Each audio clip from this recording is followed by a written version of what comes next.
नमस्कार, स्वागत है दोस्तों आपका। आप देख रहे हैं क्रिटिविजन न्यूज का एक्सप्लेनर और आपके साथ मैं हूं शबाब।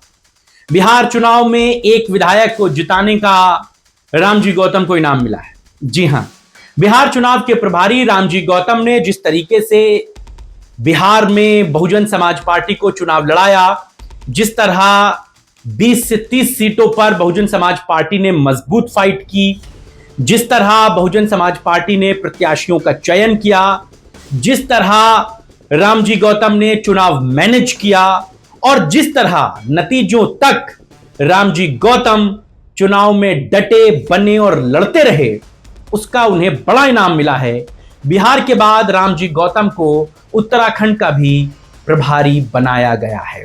जी, उत्तर प्रदेश के साथ ही उत्तराखंड में भी 2027 में विधानसभा चुनाव होने हैं, ये बात आपको पता है। उत्तर प्रदेश में बसपा सुप्रीमो मायावती खुद चुनावों की बागडोर संभाल रही हैं। आकाश आनंद जिम्मेदारी निभा रहे हैं। तमाम इलाकों में कोऑर्डिनेटर्स को, प्रभारियों को लगाया गया है। वो लोग लगातार चुनाव से जुड़े हुए पहलुओं पर बातचीत कर रहे हैं। दलित और मुसलमानों को अपने साथ जोड़ने पर कोशिशें कर रहे हैं। दूसरी तरफ उत्तराखंड बहुजन समाज पार्टी से अछूता ना रह जाए, उत्तराखंड में बहुजन समाज पार्टी की ताकत कम ना हो जाए, उत्तराखंड में बहुजन समाज पार्टी मजबूती के साथ तीसरा विकल्प बन पाए, इसके लिए बसपा सुप्रीमो मायावती ने आदेश जारी कर दिए और फिर रामजी गौतम उत्तराखंड पहुंच गए। रेलवे स्टेशन पर उतरने के बाद रामजी गौतम का जोरदार तरीके से स्वागत किया वहां के कार्यकर्ताओं ने, लोकल यूनिट्स ने। अब रामजी गौतम कुछ दिन उत्तराखंड में रहकर वहां की तमाम सियासी जमीन को बसपा के लिए भांपेंगे, आंकेंगे और फिर उसके बाद जरूरी इंतजाम, जरूरी इलाज को वो करेंगे। आपको ये बात पता है कि उत्तराखंड में बहुजन समाज पार्टी का एक विधायक है। लक्सर जो विधानसभा सीट है, वहां से शहजाद आलम बहुजन समाज पार्टी के विधायक हैं। विधानसभा में उनकी गरज चमक दिखती है। कई मुद्दों पर वो खुलकर बात करते हैं। अब बहुजन समाज पार्टी अपने पुराने वाले फॉर्मेट में लौटना चाहती है, क्योंकि उत्तराखंड में बहुजन समाज पार्टी का एक बड़ा जनाधार रहा है, मजबूत कैडर रहा है और पिछले जो चुनाव गुजरे हैं उनमें बहुजन समाज पार्टी के ठीक ठाक विधायक वहां से जीतते रहे। बसपा उसी तैयारी में एक बार फिर से है। मायावती के दिशा निर्देश के बाद रामजी गौतम उत्तराखंड पहुंच चुके हैं। बताया यह जा रहा है कि सबसे पहले वहां पर कैडर को मजबूत करने के लिए रामजी गौतम तमाम तैयारियों को दुरुस्त करेंगे। वो वहां पर लोकल इकाइयों के साथ बैठक करेंगे, वहां पर भाईचारा कमेटियों के साथ मुलाकातें करेंगे और फिर उसका फीडबैक मायावती तक पहुंचाएंगे।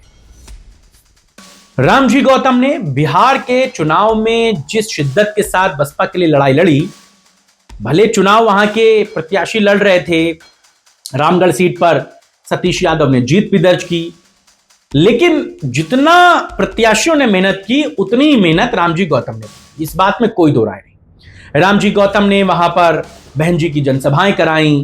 4 से 5 विधानसभा के प्रत्याशियों को मायावती का आशीर्वाद मिला। आकाश आनंद की बैक टू बैक जनसभाएं हुई, तमाम दूसरे बड़े नेताओं की भी। रामजी गौतम ने खुद भी कई जनसभाएं की, रोड शो की। तो कहने का लबो-लुआब और मकसद ये है कि बसपा अपने पुराने उत्तराखंड में वापस से पैर जमाने के लिए अपनी लड़ाई को लड़ना शुरू कर चुकी है और रामजी गौतम को इसके लिए जिम्मेदारियां सौंपी गई हैं। रामजी गौतम उत्तराखंड पहुंच चुके हैं, वहां पर तैयारियों को अमली जामा पहनाएंगे। तो एक बहुत छोटी सी खबर थी, लेकिन बसपा से जुड़ी हुई बड़ी खबर थी, क्योंकि रामजी गौतम को बड़ा इनाम मिला था। दिल्ली में बहन जी ने उनको आशीर्वाद दिया। चुनाव के बाद जब वो सतीश यादव को लेकर के बहन जी से मुलाकात करने पहुंचे थे, तब रामजी गौतम के लिए बहन जी ने बहुत अच्छी बातें भी कही। सूत्र हमारे बताते हैं कि बड़ी तारीफ रामजी गौतम की चुनाव की लड़ाई की उन्होंने की। उन्होंने कहा कि गौतम ने जो है वो पूरी निष्ठा और ईमानदारी से अपने काम को निभाया। इसका मतलब ये है कि रामजी गौतम आने वाले समय में बसपा के मजबूत कंधे होंगे, ये बात आप जानिए। उत्तराखंड से उसकी शुरुआत हो चुकी है। बिहार के बाद उत्तराखंड में वो सबसे टॉप लीडर के जिम्मेदार हैं। बाकी के सारे लोग उनके नीचे लगाए जाएंगे और उनके काम को जैसा वो कहेंगे उसको एग्जीक्यूट करेंगे। अब उत्तराखंड में जो तैयारियां रहेंगी वो हम आपको बताएंगे, लेकिन शहजाद आलम के लिए भी वहां पर एक मजबूत फिजा रामजी गौतम बनाएंगे और वहां पर मुस्लिम और दलित कॉम्बिनेशन पर बहुजन समाज पार्टी सबसे पहले काम करेगी। मुसलमानों को वापस से कैडर में जोड़ना, दलितों को वापस से बसपा की तरफ लौटा कर लाना, ये रामजी गौतम का पहला लक्ष्य है। क्योंकि ये हमने देखा कि पिछले कई चुनावों से जो दलित वोट बैंक था और जो मुस्लिम वोट बैंक था वो खासतौर से बसपा से दूर हुआ। 2014 में दलितों ने भाजपा को सपोर्ट किया, दिल्ली में सरकार बन गई। फिर 17 के चुनाव में बीजेपी को उत्तर प्रदेश में सपोर्ट किया, यहाँ पर योगी जी की सरकार बन गई। फिर उसके बाद ये जो दौर था ये बसपा के लिए सबसे खराब दौर गुजरा। दलित और मुसलमान बसपा से दूर हो गए। जो कभी दलितों की सबसे बड़ी नेता थी मायावती, पूरे देश में उनका एक बड़ा जनाधार था, एक बड़ा वोट बैंक उनके साथ था, वो धीरे धीरे छिटकता चला गया। और फिर बसपा पर बीजेपी की बी टीम होने की तोहमत लगने लगी कि वो बीजेपी के खिलाफ कुछ नहीं बोलती और बीजेपी के खिलाफ कोई बात नहीं कहती। इसका नुकसान मायावती को पिछले कई चुनावों में उठाना पड़ा। अब इस पूरे कह सकते हैं कि कॉन्सेप्ट को और एक जो कॉन्स्पिरेंसी बनाई गई उसको तोड़ते हुए मायावती एक बार फिर से चुनावों में एक्टिव हैं। बिहार में उनकी जो एक्टिवनेस थी वो दिखी। बिहार चुनाव के बाद वो दिल्ली में डटी रहीं, चुनाव पर नजरें रखी रहीं और चुनाव नतीजे जब तक आ नहीं गए तब तक वो लगातार टच में रहीं। और जिस तरीके से रामगढ़ में चुनाव नतीजे प्रभावित हो रहे थे उस पर भी बहन जी ने जब हस्तक्षेप किया तब वहां पर चीजें जो है वो डाइल्यूट हुई, आसान हुई।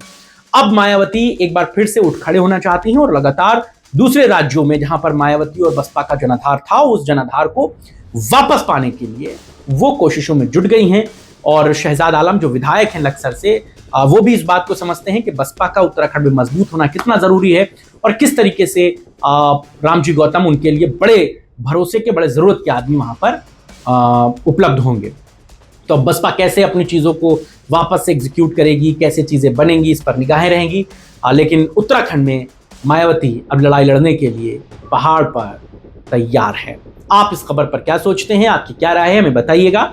आपके राय और विचारों का इंतजार रहेगा। फिलहाल इतना ही। नमस्कार।